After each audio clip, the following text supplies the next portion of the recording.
Hi friends, అందరికీ నమస్కారం. అంజలి కథలకి స్వాగతం. ఈరోజు చందమామ కథ పేరు దయ్యాలకు దడవని వాడు. నాగన్నకు చిన్నతనంలోనే తల్లి తండ్రి పోయారు.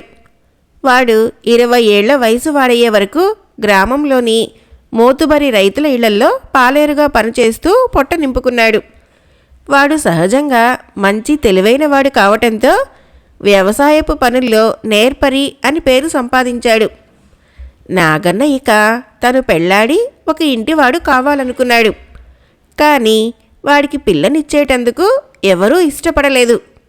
నువ్వు చూడబోతే పాలేరువి, నీ యజమాని ఇంటి పనిపాటుల్లో రాత్రింబవళ్ళు ఒళ్ళు హూనం చేసుకుంటావు. నీకు పిల్లనిస్తే మా పిల్ల ఆలనాపాలన అయినా చూసేటందుకు నీకు తీరుబాటుంటుందా? నువ్వు పాలేరు పని మానేసి ఎవరి పొలమైనా కౌలుకు తీసుకునేటట్టయితే మా పిల్లనిస్తాము అన్నారు ఒకరిద్దరు. వాడు తనకు తెలిసిన పెద్ద రైతుల నుంచి పొలం కౌలుకు తీసుకునే ప్రయత్నం చేశాడు, కానీ అది సాధ్యపడలేదు. దానితో వాడికి తను పుట్టి పెరిగిన గ్రామం మీద, తన బతుకు తీరు మీద యావగింపు కలిగింది. నాగన్న ఒకనాటి ఉదయం గ్రామం వదిలి 3 రోజుల పాటు అడవి దారిన ప్రయాణం చేసి 4వ నాటి ఉదయానికి మరొక గ్రామం చేరాడు. ఆ గ్రామానికి 4 పక్కల పచ్చటి పంట పొలాలున్నాయి. అయితే నాగన్న గ్రామంలోకి పోతున్న దారి పక్కన పంట పొలాల మధ్యలో ఒక పెద్ద బీడు, పాడుబడిన బావి వాడి కంటబడినాయి. నాగన్న ఆశగా ఆ బీడు పొలం కేసి చూస్తూ, ఇది నాకు కౌలుకిస్తే బంగారం పండించగలను అనుకొని దారిన పోతున్న ఒక మనిషిని ఆపి, ఈ బీడెవరిది అని అడిగాడు. అతను గ్రామంలో ఎత్తుగా ఉన్న ఒక మేడకేసి చెయ్యి చూపించి, అందులో ఉండే జమీందారు గారిది అని తన దారిని తాను పోయాడు. నాగన్న జమీందారు దగ్గరకు పోయి తన గురించి చెప్పుకొని, అయ్యా, మీరు సాగు చేయకుండా వదిలిపెట్టిన బీడును నాకు కౌలుకిచ్చారంటే మీ పేరు చెప్పుకొని సుఖంగా బతికిపోతాను అన్నాడు. జమీందారు నవ్వి, అది దయ్యాల బీడు, దాని సంగతి ఈ చుట్టుపక్కల అన్ని గ్రామాల వాళ్ళకి తెలుసు. అందులో భయంకరమైన దయ్యాలు చేరాయి. బీడును సాగులోకి తేగల వాళ్లకు సగం బీడు ఉచితంగా ఇస్తానని చాటింపు కూడా వేయించాను. ధైర్యవంతులమనుకొని రాత్రి వేళ అక్కడికి వెళ్ళిన వాళ్ళు ప్రాణాలతో తిరిగి రాలేదు కనుక ఆ బీడు జోలికి పోకు అన్నాడు. నాగన్నకు దయ్యాలంటే భయం లేదు. బీట్లో నుంచి దయ్యాలను తరిమివేయగలిగితే సగం బీడు తనదవుతుందన్న ఆశతో వాడికి ఎక్కడ లేని తెగింపు వచ్చింది. వాడు జమీందారు గారింట్లోనే భోజనం చేసి చీకటి పడగానే తన చేతికర్ర తీసుకొని బీట్లోకి పోయి ఒక పెద్ద చెట్టు బోదెను ఆనుకొని కూర్చున్నాడు. ఒక జాము రాత్రి గడిచేసరికి నాగన్న ముందు భయంకరమైన 2 దయ్యాలు ప్రత్యక్షమయ్యాయి. వాడు చేతికర్రను గట్టిగా గుప్పెట బిగించి పట్టుకొని ఏమాత్రమూ తొణక్కుండా వాటి ముఖాల్లోకి పరీక్షగా చూశాడు. దయ్యాలు 2 ఒక అడుగు వెనక్కి వేసి, ఆహా, ఏం ధైర్యం! లోగడ ఇక్కడికి వచ్చిన వాళ్ళు మమ్మల్ని చూస్తూనే గుడ్లు తేలవేశారు. ఇంతకీ ఎవరు నువ్వు అని అడిగాయి. నేనెవరైతే ఏం గాని, పెనుభూతాలు బ్రహ్మరాక్షసులు తిరిగే ఈ భయంకర వేళలో మీరు ఏదో పరిగెట్టుకొని ఇక్కడికి వచ్చినట్టుంది. మీకేం కావాలి అన్నాడు నాగన్న. వీడు మన తగువు తీర్చగల సమర్థుడిలా ఉన్నాడు అన్నదొక దయ్యం. అవునన్నట్టు రెండో దయ్యం తల ఆడించింది. ఈ పాడుబడ్డ బీడుకు మా ఇద్దరిలో ఎవళ్ళో ఒకళ్ళం అన్ని హక్కు భుక్తాల్లో యజమానులం కాదలుచుకున్నాం. ఈనాటి వరకు మేం చేసిన ఘనకార్యాల సంగతి విని మాలో ఎవరు గొప్పో నువ్వు న్యాయంగా తీర్పివ్వాలి.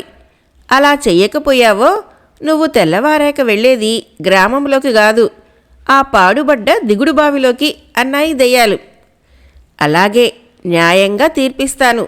నాకు కావాల్సింది మీ శక్తి సామర్థ్యాలను గురించిన ప్రత్యక్ష సాక్ష్యం. గతంలో చేసిన ఘనకార్యాలు గొడవలు కాదు అన్నాడు నాగన్న. సరే, అయితే ఇప్పుడు మమ్మల్ని ఏం చేయమంటావో చెప్పు అన్నాయి దయ్యాలు. నాగన్న తన చేతికర్రతో ఒక దయ్యం భుజం మీద చిన్నగా కొట్టి, నువ్వు ఈ బీడు మధ్య ఒక చక్కటి అందమైన ఇల్లు కట్టాలి. ఆ పని అర్ధరాత్రిలోగా పూర్తి కావాలి అన్నాడు. ఓ, అదెంత పని అంటూ దయ్యం వెళ్ళిపోయింది. నాగన్న ఈసారి రెండో దయ్యం నడుము మీద తన చేతికర్రతో చిన్నగా పొడిచి, నీ తోటి దయ్యం ఇల్లు కట్టడం పూర్తి చేయగానే నువ్వు దాని చుట్టూ ప్రహరీ ఏర్పాటు చేసి లోపల కూరపాదులు పూల చెట్లు నాటాలి. ఈ పని తొలికోడి కూసే లోపల పూర్తి కావాలి అన్నాడు.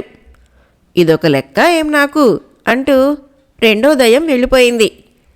సరిగ్గా అర్ధరాత్రి సమయంలో మొదటి దయ్యం నాగన్న దగ్గరికి వచ్చి, ఇంటి పని పూర్తయిపోయింది, నేను గొప్పదాన్నని తీర్పు ఇస్తావు కదా అన్నది.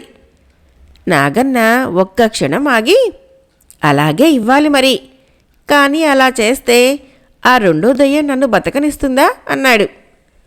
ఆ భయాలేం పెట్టుకోకు, నా వెంటరా, దాన్ని హతం చేసే మార్గం చెబుతాను అంటూ దయ్యం నాగన్నను బీడు చివరికి తీసుకుపోయి ఒక మొక్క చూపించి, దీని వేరు చేతికి కట్టుకో, దీని కాండాన్ని ధూపంగా వేశావంటే అది చావటమో లేక కొన్ని ఆమడల దూరం పారిపోవటమో చేస్తుంది అన్నది. సరే, రేపు రాత్రికి రా, తీర్పు నీ పక్షానే ఉంటుంది, ఆ రెండో దాన్ని రేపు రాత్రికి రమ్మంటాను అన్నాడు నాగన్న. తొలికోడి కూసేవేళ రెండో దయ్యం పని పూర్తి చేశానంటూ ఉత్సాహంగా నాగన్న దగ్గరికి వచ్చింది. నాగన్న దాన్ని మెచ్చుకొని తీర్పు దాని పక్షానే ఉంటుందని చెప్పి, మొదటి దయ్యం తనకేమన్నా హాని చేస్తుందేమోనని అన్నాడు. దయ్యం అతన్ని భయపడవద్దని బీడులో మరొక చివరకు తీసుకుపోయి అక్కడ నేల మీద పాకుతున్న ఒక తీగ ముక్కను చూపి, దీని వేరును చేతికి కట్టుకో, ఆ దయ్యం నీ దగ్గరికి రాగానే దీని ఆకుల్ని నిప్పులో వెయ్యి, ఆ పొగకు అది చావటమో కారడవులు పట్టిపోవటమో చేస్తుంది అన్నది. నాగన్న మొక్క వేరు ఆకులు తీసుకొని దుస్తుల్లో దాచి మొదటి దయ్యానికి చెప్పినట్టే దాన్ని మర్నాటి రాత్రికి రమ్మన్నాడు. తర్వాత జమీందారు దగ్గరికి పోయి జరిగిందంతా చెప్పాడు. నాగన్న దయ్యాల బీడిలో నుంచి అసలు ప్రాణాలతో తిరిగి రావటమే జమీందారుకు ఆశ్చర్యాన్ని ఆనందాన్ని కలిగించింది. నాగన్న దయ్యాలు చెప్పిన వేళ్లను ముంచేతికి కట్టుకొని చీకటి పడగానే ఒక కుంపటి తీసుకొని దయ్యాల బీడిలోకి వెళ్ళి చలికి కాచుకుంటూ కూర్చున్నాడు. జాము రాత్రి గడిచేసరికి దయ్యాలు రెండు, ఏమిటి నీ తీర్పు అంటూ నాగన్న దగ్గరికి వచ్చాయి. వాడు దయ్యాలను మరికాస్త దగ్గరకు రమ్మని, పగలల్లా న్యాయశాస్త్ర గ్రంథాలు చదువుతూ కూర్చున్నాను. ఈ బీడు ఇక్కడ ఉన్న మన ముగ్గురిలో శక్తిమంతులైన వాళ్ళదని తెలుసుకున్నాను.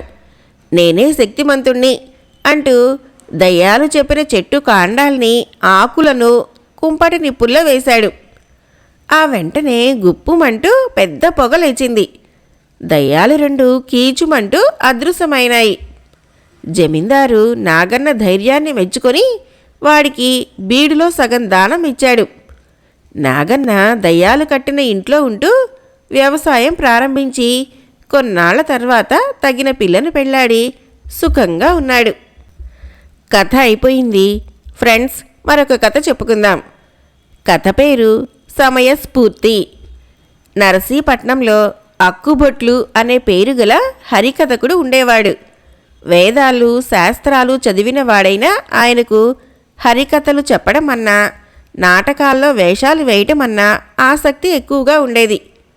అక్కుబొట్లది కంచు కంఠం, శ్రావ్యమైన స్వరం.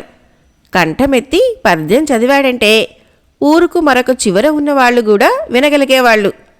ఆయన గాన మాధుర్యానికి పరవశించిపోని వాళ్ళుండరు. నరసీపట్నం చుట్టుపక్కల చిన్న కొండలు అడవులు ఉండడంతో అక్కుబొట్లు ఎక్కడికి వెళ్లాలన్నా గుర్రం మీద ప్రయాణం చేసేవాడు. ఒకసారి ఆయన దూర గ్రామాల్లో హరికథలు చెప్పి నాటకాల్లో వేషాలు వేసి గుర్రం మీద స్వగ్రామానికి తిరిగి వస్తున్నాడు. అడవి మార్గాన గుర్రం ఒక తోడేలును చూసి బెదిరి అక్కుబొట్లు స్వాధీనం తప్పి ఇష్టం వచ్చినట్లు పరిగెత్తసాగింది. ఒకచోట ఇద్దరు దొంగలు దాన్ని ఆటకాయించి పట్టుకున్నారు. గుర్రం స్వాధీనంలోకి వచ్చింది, కానీ తను దొంగల బారిన పడ్డానని అక్కుబొట్లు గ్రహించాడు. ఇప్పుడేం చేయటమా అని ఆయన ఆలోచిస్తున్నంతలో దొంగల్లో ఒకడు చురకత్తి చూపుతూ, ఓయ్ హరికథలు అయ్యేవారు, అట్టే గొడవ చేయక గుర్రం దిగి దగ్గర ఉన్న మూటాముల్లే ఇచ్చెయ్యి అన్నాడు. అక్కుబుట్లు దగ్గర కొంత డబ్బుతో పాటు కొందరు గ్రామ పెద్దలు ఆయన నటనకు పాటకు మెచ్చి ఇచ్చిన వెండి బంగారు వస్తువులు కూడా ఉన్నాయి. ఇంత డబ్బు చూస్తూ చూస్తూ దొంగల పాలు చేయవలసి రావటం అక్కుబొట్లకు చాలా బాధ అనిపించింది. ఆయన నిబ్బరంగా గుర్రం దిగి దొంగలతో, నా దగ్గరున్న కొద్దిపాటి డబ్బు మీకు సంతోషంగా ఇచ్చేస్తాను, కానీ నాకొకటే విచారం. అడవిలో ఈ మాయదారి గుర్రం నన్ను దారి తప్పించేసింది. ఈ రాత్రికి మా వాళ్ళు దొమ్మలగూడెంలో ఆడే నాటకంలో నేను 2 పాటలు 5 పద్యాలు పాడవలసి ఉన్నది. వాటిని శ్రమపడి వారం రోజులుగా కంఠస్థం చేశాను. దారి తప్పాను కనుక ఎలాగూ నేను ఈ రాత్రి నాటకంలో వేషం వేయలేను. కానీ మీకు 1-2 పద్యాలు పాటలు వినిపిస్తాను. మీకేమైనా సంతోషం కలిగితే మా ఊరు చేరేటందుకు దారి చూపాలి అన్నాడు. దొంగలు అక్కుబొట్లు ఇచ్చిన డబ్బు మూట తీసుకొని ఆనందపడిపోతూ, సరే అలాగే పాడవయ్యా హరిదాసు, పాట బాగున్నా లేకపోయినా మీ ఊరు చేరేటందుకు దారి చూపిస్తాంలే అన్నారు. అక్కుబొట్లు గొంతెత్తి శ్రావ్యంగా ఒక పాట పాడేసరికి దొంగలు ఆశ్చర్యపోతూ, ఆహా ఇంత బాగా పాడగలవా, ఏది మరొక పాట పాడు అన్నారు. ఈసారి అక్కుబొట్లు గొంతెత్తి పద్యాలు చదవడం ప్రారంభించాడు. దొంగలు అతని కంఠ మాధుర్యానికి తమను తాము మర్చిపోయారు. అక్కుబొట్లు స్వరం హెచ్చించి రంగస్థలం మీద పాడుతున్నట్లుగా పద్యాలు చదవసాగాడు. ఇలా 1 గంట కాలం గడిచిపోయింది. అక్కుబొట్లు పాడటం ఆపి దొంగలకేసి చిరునవ్వు నవ్వుతూ చూశాడు. దొంగలు అప్పటికి తేరుకొని వెనక ఏదో చప్పుడు కావటంతో తలలు తిప్పారు. 4 దృఢకాయులు చేత గొడ్డలతో నిలబడి ఉన్నారు. దొంగలిద్దరూ భయంతో వణికిపోయారు. వాళ్ళు దొంగలిద్దరినీ తాళ్లతో కట్టి బంధిస్తూ ఉండగా అక్కుబొట్లు దొంగల్ని పట్టేటందుకు ఆయుధాలతో సహా వచ్చారు. మీరెవరు అని అడిగారు. మేమీ అడవికి కట్టెలు కొట్టుకునేటందుకు వస్తూ ఉంటాం. అడవంతా మారుమోగే మీ గొంతు విని ఇక్కడికి వచ్చాము. వీళ్ళు మల్లన్న చిక్కన్న అనే పేరు మోసిన దారి దోపిడీ దొంగలు అన్నారు కట్టెలు కొట్టుకునేవాళ్ళు. అయితే నా ఎత్తు పారిందన్నమాట. గొంతెత్తి పెద్దగా పాడే నా పద్యాలు విని ఎవరో ఒకరు సాయంకి వస్తారనుకున్నాను, అంతే జరిగింది అన్నాడు అక్కుబొట్లు తృప్తిగా. కట్టెలు కొట్టే వాళ్ల గ్రామం అక్కడికి దగ్గరలోనే ఉన్నది. వాళ్ళు దొంగలను వెంటబెట్టుకొని ముందుండి దారి తీయగా అక్కుబొట్లు గుర్రం మీద వాళ్లను అనుసరించాడు. గ్రామ పెద్ద జరిగిందంతా విని అక్కుబొట్లు సమయస్ఫూర్తిని చాలా మెచ్చుకొని, మిమ్మల్ని గురించి లోగడే విని ఉన్నాం. ఈ రాత్రి తమరు మా గ్రామంలో ఏదైనా హరికథ చెప్పాలి. మాది పేద గ్రామం, అయినా తృణమో పణమో ఇచ్చుకోగలము అన్నాడు. అక్కుబొట్లు అందుకు సంతోషంగా ఒప్పుకొని ఆ రాత్రి తన శ్రావ్యమైన కంఠస్వరంతో గ్రామస్తులందరికీ మితిలేని ఆనందం కలిగించాడు. కథ అయిపోయింది ఫ్రెండ్స్. మరొక కథ చెప్పుకుందాం. ఈ కథ పేరు నేర్పరులైన దొంగలు. పూర్వం అరేబియాలోని ఒక నగరంలో 2 దొంగలు ఉండేవాళ్ళు. వారిలో ఒకడు పగటి దొంగ. వాడు జేబులు దోచి డబ్బు గడించేవాడు. రెండవవాడు రాత్రి దొంగ. కన్నాలు వేసి దొంగతనాలు చేయటం ద్వారా ధనం సంపాదించేవాడు. ఈ దొంగలిద్దరూ తమకు తగిన అందగత్తెను ఒకదాన్ని చూసి పెళ్లి చేసుకోవాలనుకున్నారు. ఇద్దరూ ఒకతినే ప్రేమించడం చేత ఆ పిల్ల వారిలో ఎవరిని చేసుకోవాలో తేల్చుకోలేకపోయింది.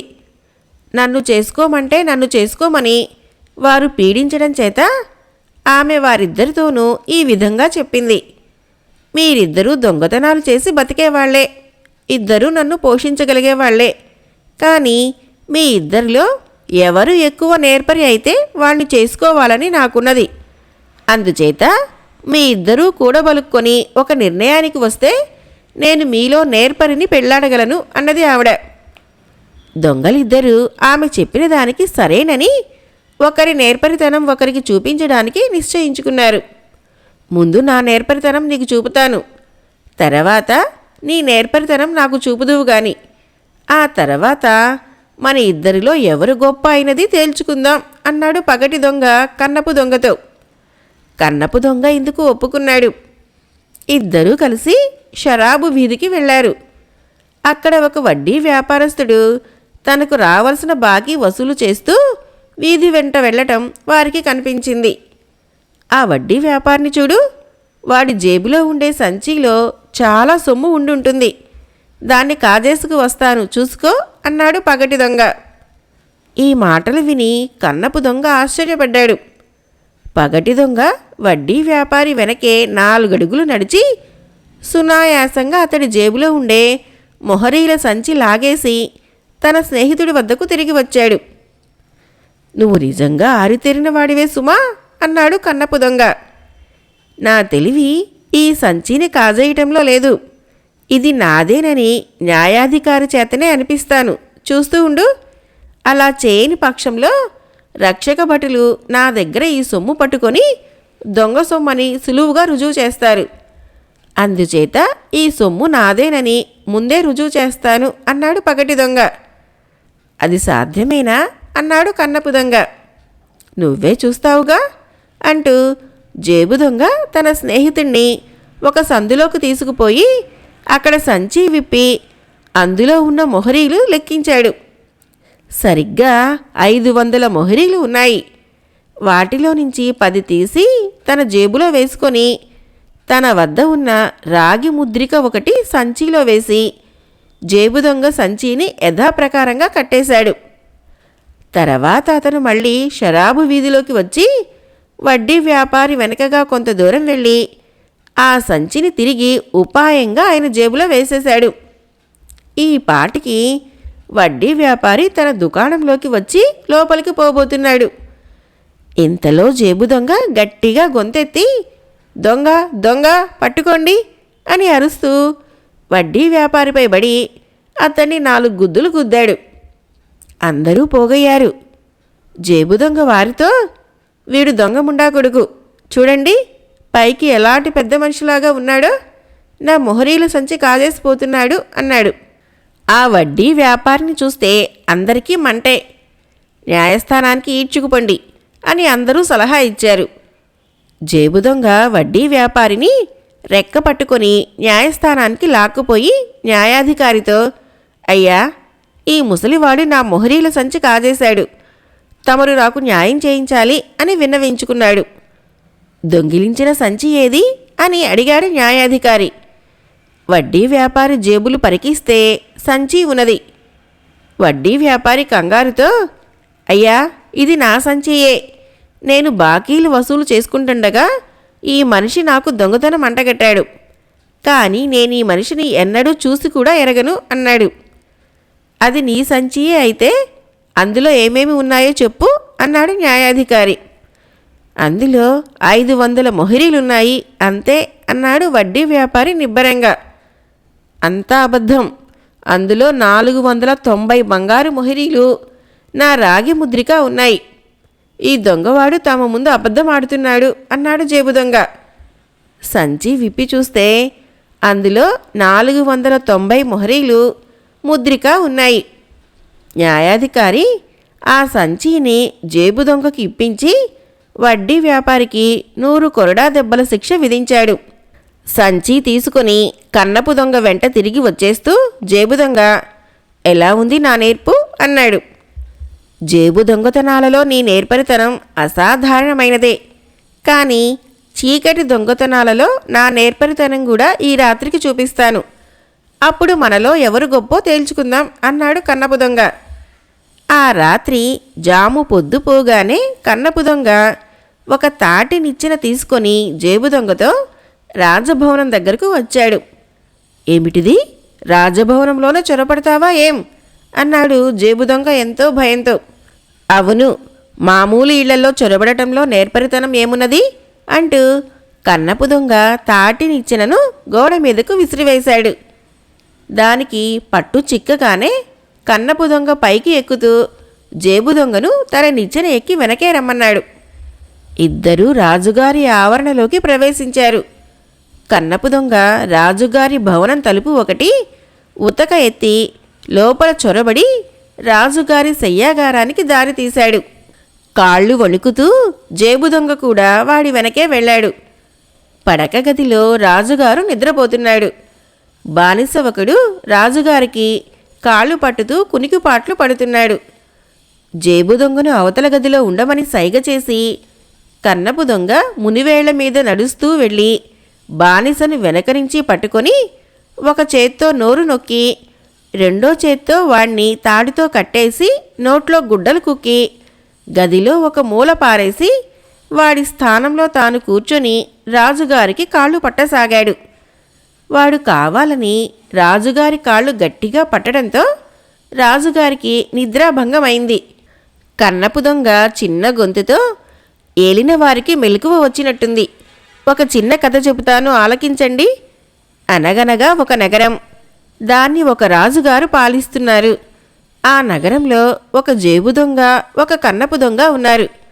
వారిద్దరిలో ఎవరు ఎక్కువ నేర్పరి అనే సమస్య వచ్చింది.